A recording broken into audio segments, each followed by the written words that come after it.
जय हिंद दोस्तों। पेट परीक्षा की सीरीज में हम लोग आज उत्तर प्रदेश के परिप्रेक्ष्य में जो प्रमुख व्यक्तित्व से बनने वाले हमारे क्वेश्चंस होते हैं, आज हम लोग उन पे प्रकाश डालेंगे। और जहां तक ये है कि महत्वपूर्ण प्रश्नों का कलेक्शन किया गया है, जो कि आपके लिए 15 और 16 तारीख को जो पेट परीक्षा है उसके लिए जरूर आपको लाभ प्राप्त होगा। तो चलिए शुरू करते हैं। सबसे पहले तो कुछ क्वेश्चंस जो कि स्टैटिक्स लेवल के होते हैं उनको हम लोग देखते हैं। जैसे उत्तर प्रदेश का पहला राज्यपाल कौन था? सिंपल है, सबको मालूम उत्तर प्रदेश के जो पहले राज्यपाल थे वो सरोजनी नायडू थे। उत्तर प्रदेश की पहली राज्यपाल सरोजनी नायडू थे। और अगर क्वेश्चन ये बन जाए उत्तर प्रदेश का पहला पुरुष राज्यपाल कौन था, ये तो महिला थी। अगर पुरुष राज्यपाल पे क्वेश्चन बन जाएगा तो उसका आंसर हो जाएगा एचपी मोदी। ठीक है, अगर मान लीजिए सरोजनी नायडू आपको ऑप्शन में नहीं देता है, हालांकि इससे पहले एक कार्यकारी अध्यक्ष रह चुके थे राज्यपाल, लेकिन उसको हम लोग काउंट नहीं करेंगे, जो कि जो राज्यपाल रहे से वहीं से देखेंगे एचपी मोदी। अगर पुरुष में कहेगा तो एचपी मोदी, और वरना ओवरऑल तो सरोजनी नायडू है। अगला क्वेश्चन है, पहला मुख्यमंत्री उत्तर प्रदेश तो जीबी पंत, गोविंद बल्लभ पंत, ये उत्तर प्रदेश के पहले मुख्यमंत्री रहे थे। और आपको बता दें 1935 भारत सरकार अधिनियम के तहत अंग्रेजों ने भारत में चुनाव कराने की बात कही थी, और उस समय तत्काल में जो 11 प्रांत थे उनमें जो चुनाव करवाए गए उनमें उत्तर प्रदेश जो प्रांत था, जिसको संयुक्त प्रांत की संज्ञा देते हैं, उसके मुख्यमंत्री जीबी पंत बन गए थे 1937 में। और उसके बाद भी आजादी के बाद भी उत्तर प्रदेश के पहले मुख्यमंत्री जीबी पंत अर्थात गोविंद बल्लभ पंत। एक क्वेश्चन हम आपको और बता दें, भारत पाकिस्तान का जो बंटवारा हुआ था उसका जो कांग्रेस की वर्किंग कमेटी में उस दिन की अध्यक्षता जिन्होंने की थी वो गोविंद बल्लभ पंत थे। यानी जो प्रस्ताव रखा गया था भारत पाकिस्तान बंटवारे का, वो प्रस्ताव किसने रखा था? थर्ड जून योजना के बाद कांग्रेस की वर्किंग कमेटी के अंदर ये प्रस्ताव रखा गया कि भारत और पाकिस्तान दो देश बनेंगे, इस पे सबके निर्णय चाहिए थे, तो वो रखने वाले भी जीबी पंत, ध्यान रखें। अगला क्वेश्चन है, उत्तर प्रदेश की पहली महिला मुख्यमंत्री सुचेता कृपलानी, इनका ईयर ध्यान रखें 1963 से 1867, सॉरी 1963 से 1967, 1963 से 67 का कार्यकाल था सुचेता कृपलानी का। आपको बता दें ये जेबी कृपलानी की वाइफ थी। अगला प्रश्न है, पहली विधानसभा का अध्यक्ष कौन था? जो उत्तर प्रदेश की पहली विधानसभा बनी उसके अध्यक्ष कौन थे? तो पुरुषोत्तम दास टंडन थे। पुरुषोत्तम दास टंडन यानी उत्तर प्रदेश विधानसभा के जो स्पीकर रहे पहले, वो पुरुषोत्तम दास टंडन। अगला प्रश्न है, पहली विधान परिषद का सभापति कौन था? पहली विधान परिषद, आपको मालूम है उत्तर प्रदेश की जो विधान परिषद विधानसभा विधानमंडल है वो 2 सदनी है, यानी विधानसभा और विधान परिषद। तो विधान परिषद के जो पहले सभापति रहे वो चंद्रभाग। अगला है, हाई कोर्ट के मुख्य न्यायाधीश।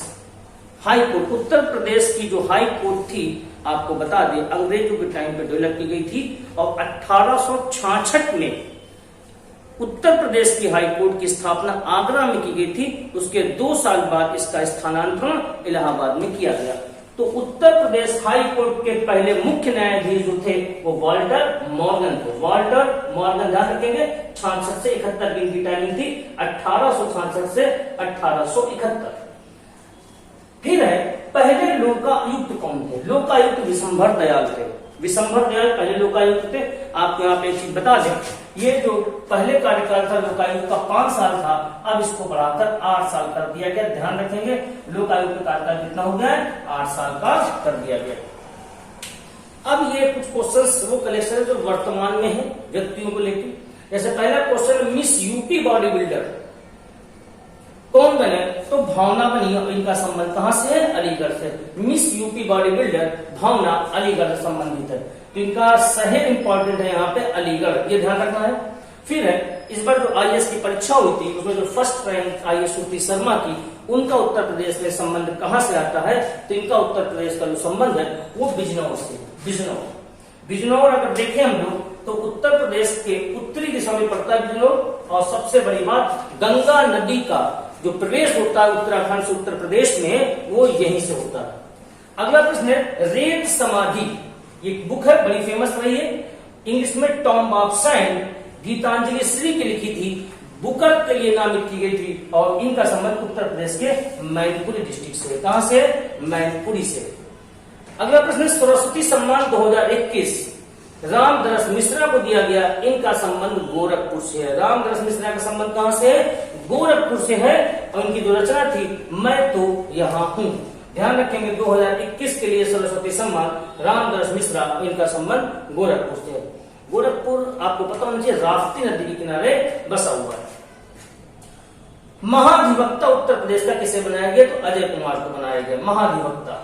महाधिवक्ता यानी इंग्लिश में बोलते हैं एडवोकेट जनरल, और ये हमारे संविधान का आर्टिकल 165 होता है, 165 में महाधिवक्ता बताया गया है। और ये राज्य का सर्वोच्च विधि अधिकारी होता है। राज्य का सर्वोच्च विधि अधिकारी कौन होगा? तो महाधिवक्ता होगा। और वर्तमान समय किसको नियुक्त किया गया है? तो अजय कुमार को नियुक्त किया गया। यही चीज हम लोग जब देखते हैं सेंट्रल में, तो वहां पे केंद्र सरकार में देश का सबसे बड़ा जो विधि अधिकारी होता है वो महान्यायवादी होता है, अटॉर्नी जनरल ऑफ इंडिया, और उसका जो आर्टिकल है वो 76 है। अगला प्रश्न, कमाल खान का बिहार में निधन हुआ है। ये वरिष्ठ पत्रकार रहे थे एनडीटीवी के। ध्यान रखेंगे पत्रकार थे एनडीटीवी में कमाल खान। अगला प्रश्न है, 24 जनवरी बालिका दिवस होता है और राष्ट्रीय बाल पुरस्कार बांटे नरेंद्र मोदी जी प्रधानमंत्री ने। ये बांटे गए 21 और 22 के लिए, 21 और 22 के लिए बांटे गए 61 बच्चों को वीरता पुरस्कार प्रधानमंत्री नरेंद्र मोदी के द्वारा जो दिए गए, उनमें से 8 बच्चे यूपी के रहे। ध्यान रखेंगे 8 उत्तर प्रदेश के रहे। 24 जनवरी को बालिका दिवस मनाते हैं। आपको बता दें 24 जनवरी 1966 में पहली बार देश की महिला प्रधानमंत्री बनी थी इंदिरा गांधी, इसलिए उपलक्ष्य में हम लोग 24 जनवरी को बालिका दिवस मनाते हैं। तो उत्तर प्रदेश के कितने बच्चे थे इस पुरस्कारों में? 8 बच्चे थे। अगला है 73वें गणतंत्र दिवस पर 14 व्यक्ति उत्तर प्रदेश के रहे जिनको पद्म पुरस्कार से सम्मानित किया गया। 14 हमने यहाँ पे पद्मश्री के कुछ लिखे हैं, जैसे शिवानंद का संबंध योग से इंपॉर्टेंट हो सकता है, अजय सोनकर विज्ञान के क्षेत्र से हैं और कमलाकर त्रिपाठी चिकित्सा के क्षेत्र के हैं, इनको पद्मश्री पुरस्कार से नवाजा गया। फिर पद्म विभूषण से 2 लोगों को नवाजा गया, राधेश्याम खेमका और कल्याण सिंह। कल्याण सिंह पूर्व मुख्यमंत्री, उत्तर प्रदेश सरकार, पूर्व राज्यपाल ये थे राजस्थान के, और ये मरणोपरांत इनको प्रदान किया गया पद्म विभूषण। और पद्म भूषण 2 लोगों को दिया गया, राशिद खान और वरिष्ठ त्रिपाठी। आपको क्रम बता दें तो भारत में जो क्रम है सर्वोच्च नागरिक पुरस्कार का, वो सबसे पहले तो भारत रत्न आता है, भारत रत्न, उसके बाद आता है पद्म विभूषण, पद्म विभूषण, फिर आता है पद्म भूषण और फिर आता है पद्म श्री। अगर इसको आप हिंदी में देखेंगे तो कभी कंफ्यूजन नहीं होगा। मतलब कहने का यह है कि भारत रत्न तो सर्वोच्च सम्मान है ही है, आप विभूषण लिखें, विभूषण पहला क्रम, जिसमें देखिए 4 अल्फाबेट है, फिर भूषण आ जाएगा, ठीक है, उसके बाद श्री आ जाएगा। तो ये क्रम से हो जाएगा भारत रत्न 1 नंबर पे, 2 पे भूषण, फिर पद्म विभूषण, फिर पद्म भूषण और फिर पद्म श्री, ये क्रम से बनता है। तो कभी कभी क्रम भी पूछ लेगा, तो ध्यान रखें। अगला प्रश्न है, गणतंत्र दिवस पर अभी जो हाल में बीता है उसमें 79 यानी 79 पुलिसकर्मियों को वीरता पुरस्कार दिया गया है। 79 पुलिसकर्मियों को वीरता पुरस्कार दिया गया है। ये बना दिया हमने कि उत्तर प्रदेश के जो 4 जिले हैं, सबसे उत्तर में, सबसे दक्षिण में, सबसे पश्चिम में और सबसे पूर्व में कौन है। सबसे पूर्वी जिला बलिया है, दक्षिणतम जिला सोनभद्र है, शामली सबसे पश्चिम में पड़ेगा तो सबसे उत्तर में हमारा सहारनपुर पड़ेगा। आपको बता दें सहारनपुर एकमात्र ऐसा जिला है जो कि हिमाचल प्रदेश से सीमा बनाता है। ठीक है, अगला हम देखते हैं, लखनऊ सुपर जॉयंट्स आईपीएल की टीम है, इस बार 2 टीमें बढ़ी थी, एक गुजरात बढ़ी थी, एक लखनऊ बढ़ी थी, आपको पता होना चाहिए। अब इसका मालिक कौन है? कैप्टन तो आपको सबको मालूम होता है कि के राहुल है, मालिक में कंफ्यूजन बनता है। ये आरपीएसडी के प्रमुख है संजीव गोयनका, संजीव गोयनका ये इसके प्रमुख हैं और इन्होंने लखनऊ सुपर जॉयंट्स खरीदी थी। अगला है आरती राणा 2020 के लिए नारी शक्ति पुरस्कार और नीरजा माधव को 2021 के लिए नारी शक्ति पुरस्कार दिया गया। ध्यान रखेंगे भाई, आरती राणा 2020 के लिए नारी शक्ति पुरस्कार और नीरजा माधव को 2021 के लिए नारी शक्ति पुरस्कार से नवाजा गया। अभी हाल में 18वीं विधानसभा के चुनाव हुए हैं, तो उनमें क्वेश्चन कुछ इस तरीके से भी बन सकते हैं हमारे, जैसे कितनी महिला सीटों पे विजय रही हैं, तो 47 महिलाएं विधायक बनके पहुंची हैं। इससे पहली वाली जो विधानसभा थी उसमें 42 थी, लेकिन बाद में जब उपचुनाव हुए तो उनकी संख्या बढ़ के 44 हो गई थी। लेकिन पिछली बार से इस बार ज्यादा महिलाएं चुनाव जीती है। अभी हाल में ही उत्तर प्रदेश का मानसून सत्र चल रहा था, जिसमें कि आपको बता दें 22 सितंबर को उत्तर प्रदेश सरकार की तरफ से उस दिन महिलाओं को बोलने का एक विशेष दिन दिया गया था। ध्यान रखेंगे 22 सितंबर है, महिलाओं को बोलने के लिए विशेष दिन दिया गया था। उस दिन पुरुष कोई नहीं बोले थे विधायक, जितनी भी महिला विधायक थी दोनों पक्षों से उनको बोलने का मौका दिया गया था। फिर इसी 18वीं विधानसभा में राहुल राजपूत और अंकित भारती, ठीक है, राहुल राजपूत सबसे युवा विधायक 25 साल, अंकित भारती सबसे युवा विधायक 25 साल। राहुल भारती रायबरेली की हरचंदपुर सीट से आते हैं, ठीक है, और यहाँ से 25 साल। आपको मालूम होगा कि विधायक बनने की जो न्यूनतम आयु है वो 25 साल ही है, और 25 साल सबसे युवा विधायक दो लोग हैं, राहुल राजपूत और अंकित भारती। फिर सबसे बुजुर्ग एमएलए कौन जीते थे, वो थे आलम बदी, ये सबसे बुजुर्ग थे, इनकी एज 86 थी, ठीक है, 86 वर्ष के थे, ये सबसे बुजुर्ग थे। अगला प्रश्न है सबसे बड़ी जीत किसने हासिल की थी, तो आपको बता दें उत्तर प्रदेश की कॉन्स्टिट्यूंसी है साहिबाबाद जो गाजियाबाद में पड़ता है वहीं पे है। और सुनील शर्मा की सबसे बड़ी जीत थी, तकरीबन 2,14,000 वोटों से जीते थे ये। और सबसे कम जो जीत थी ये धामपुर एक विधानसभा पड़ती कॉन्स्टिट्यूंसी, उसमें अशोक राणा की जीत थी मात्र 203 वोटों से। तो सबसे कम जीत अशोक राणा की थी 203 वोटों से। सबसे बड़ी जीत साहिबाबाद कॉन्स्टिट्यूंसी सुनील शर्मा की थी, ये तकरीबन 2,14,000 से अधिक यानी 835 है पूरी डिजिट ये। अगला देखते हैं ये जो 18वीं विधानसभा बनी इसका प्रोटेम स्पीकर किसको बनाया गया था, तो प्रोटेम स्पीकर रमापति शास्त्री को बनाया गया था। प्रोटेम का मतलब होता है अस्थायी अध्यक्ष किसको बनाया गया, जिसका सिर्फ एक ही कार्य होता है, जो नव विधायक आते हैं, नवनियुक्त विधायक होते हैं, उनको शपथ दिलाना, तो रमापा शास्त्री। अगला प्रश्न है लोक निर्मला सम्मान 2022 किसको प्राप्त हुआ, ये शारदा सिन्हा को दिया गया। लोक निर्मला सम्मान 2022 शारदा सिन्हा को दिया गया। गोकुला जाट, अभी हाल में योगी आदित्यनाथ जी जो मुख्यमंत्री उत्तर प्रदेश है, अपने किसी भाषण में उन्होंने इस नाम का उल्लेख किया था गोकुला जाट का। गोकुला जाट उत्तर प्रदेश में ये जो मथुरा वाला क्षेत्र है जहां पर जाट बिरादरी है वहां से संबंधित थे, और इन्होंने मुगलों से लड़ाई लड़ी थी, और मुगलों के खिलाफ इन्होंने काफी, उन लोगों ने मंदिर वगैरह जो तोड़े थे इसके खिलाफ लेके काफी बवाल किया था। तो गोकुला जाट नाम ध्यान रखेंगे, किसका नाम लिया गया, तो गोकुला जाट, ये ध्यान रखेंगे। इससे पहले भी कुछ इस तरह के क्वेश्चन बने हैं, जैसे आपने सुना होगा नरेंद्र मोदी जी ने एक बार मन की बात में चिन्ना पेटना खिलौने की बात की थी, वो एग्जाम में हमसे पूछ लिया गया। कभी इस तरीके के जो भाषण में कभी शब्द आ जाते हैं तो उनसे भी हमारे क्वेश्चंस पूछ लिए जाते हैं। अगला क्वेश्चन है डॉक्टर हेडगेवार सम्मान नीरजा माधव को दिया गया। डॉक्टर हेडगेवार सम्मान नीरजा माधव। एक किताब परिचर्चा में है, अभिज्ञान प्रकाश की किताब है, बुक है from Lucknow to Lutyens. Lucknow to Lutyens किसकी किताब है, तो अभिज्ञान प्रकाश की किताब है। निधि पत सिंघानिया को उत्तर प्रदेश क्रिकेट एसोसिएशन का अध्यक्ष बनाया गया। इंपॉर्टेंट पॉइंट है, ध्यान रखेंगे। निधि पत सिंघानिया को उत्तर प्रदेश क्रिकेट एसोसिएशन का अध्यक्ष नियुक्त किया गया। कुछ पॉइंट्स हमने और बनाए थे, जैसे रामचंद्र पांडुरंग, ये भी उत्तर प्रदेश के एक बड़ा व्यक्तित्व है, 1857 की क्रांति में रहे और नाना साहब के मुख्य सिपाही कालों में प्रमुख थे। अब देखिए इनको तात्या टोपे बोलते हैं, पूरा नाम रामचंद्र पांडुरंग है, लेकिन ये एक्चुअल एवल गांव से आते थे तो इनको एवलकर भी बोलते थे। अगर एवलकर लिखा है, बात समझिए, रामचंद्र और पांडुरंग को हटा के एवलकर अगर कह दे तो तब भी हमको यही मानना है कि तात्या टोपे का ही नाम दिया गया है, तो एवलकर ध्यान रखेंगे। अगला है चंद्रशेखर आजाद।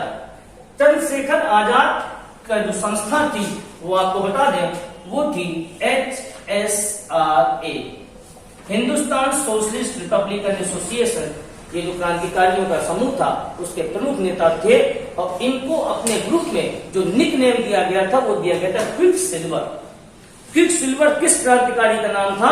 तो चंद्रशेखर आजाद का नाम था क्विक सिल्वर। आपको मालूम होगा कि पारे को क्विक सिल्वर कहा जाता है। अगला है नन्हे।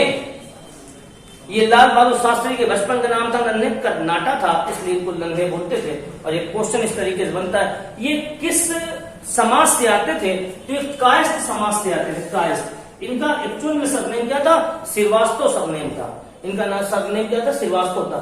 लेकिन बाद में इन्होंने शास्त्री की उपाधि हासिल की और इनके नाम में सरनेम इन्होंने अपना हटा दिया था। यानी शास्त्री जो सरनेम था, श्रीवास्तव हटा दिया और लाल बहादुर शास्त्री के नाम से जाने गए। ये हमारे देश के दूसरे प्रधानमंत्री थे।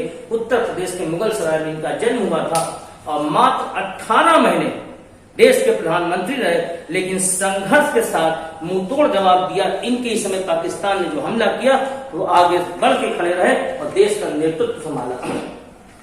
ये वो दौर था 1965 का, जब देश में युद्ध तो चल ही रहा था, पाकिस्तान ने हम ऊपर हमला किया था, देश में सूखा भी पड़ा हुआ था, तब एक नारा दिया गया जय जवान जय किसान का, वो शास्त्री जी के द्वारा दिया गया था।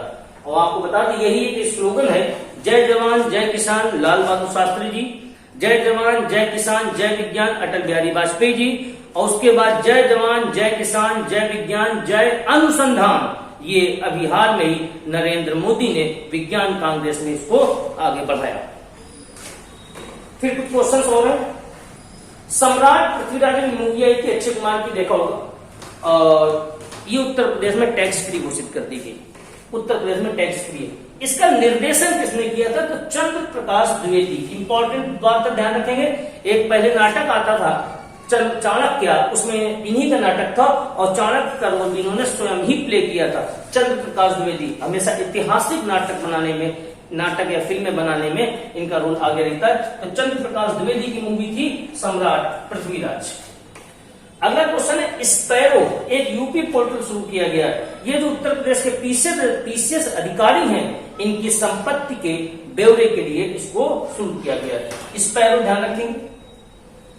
अगला है राष्ट्रपति चुनाव में उत्तर प्रदेश के एमएलए की वोट वैल्यू कितनी रही? अभी हाल में राष्ट्रपति का चुनाव हुआ, देश में नए राष्ट्रपति द्रौपदी मुर्मू का निर्वाचन किया गया। तो उत्तर प्रदेश के एक एमएलए की जो वोट की वैल्यू थी वो 208 है। आपको पता होगा कि राष्ट्रपति के चुनाव में संसद के सभी निर्वाचित सदस्य और विधानसभाओं के सभी निर्वाचित सदस्य वोट करते हैं। तो उत्तर प्रदेश की वोट वैल्यू सबसे ज्यादा थी। एक बात ये ध्यान रखनी है, कितनी वोट वैल्यू थी? 208 थी। अगर संसद सदस्य की एक वोट वैल्यू हम पूछ ले तो संसद सदस्य की जो वोट वैल्यू थी वो 700 थी। कितनी थी? 700 थी एक वोट की वैल्यू। और उत्तर प्रदेश की जो वोट की वैल्यू थी एमएलए की वो थी 208। अगला क्वेश्चन है 12वीं हॉकी इंडिया जूनियर पुरुष राष्ट्रीय चैंपियनशिप का विजेता ये उत्तर प्रदेश ने जीता है। और किसको हरा के जीता है? तो चंडीगढ़ को हरा के जीता है। ध्यान रखेंगे, चंडीगढ़ को हरा के जीता है। अब अगर ये पूछते हैं कि ये आयोजन कहाँ किया गया था, तो ये आयोजन किया गया था तमिलनाडु में। देखिए 3 क्वेश्चन बन रहे हैं हमारे। विजेता कौन है? उत्तर प्रदेश है। उप विजेता कौन है? तो चंडीगढ़ है। और ये आयोजन कहां पर किया गया? तो आयोजन किया गया तमिलनाडु में किया गया। और ये थी 12वीं हॉकी इंडिया जूनियर पुरुष राष्ट्रीय चैंपियनशिप। अगला क्वेश्चन है उत्तर प्रदेश का पहला स्किन बैंक प्रयागराज में ओपन किया गया। Skin bank. स्कूल चलो अभियान अभी अप्रैल 2022 में उत्तर प्रदेश के मुख्यमंत्री माननीय योगी आदित्यनाथ ने श्रावस्ती शुरू किया। आपको बता दें सेंसस 2011 अर्थात जनगणना 2011 के अनुसार जो सबसे कम हमारी साक्षरता दर थी वो श्रावस्ती की थी। तो यहाँ पे श्रावस्ती जिले में स्कूल चलो अभियान के एक योजना को बढ़ाया गया। ध्यान रखेंगे श्रावस्ती।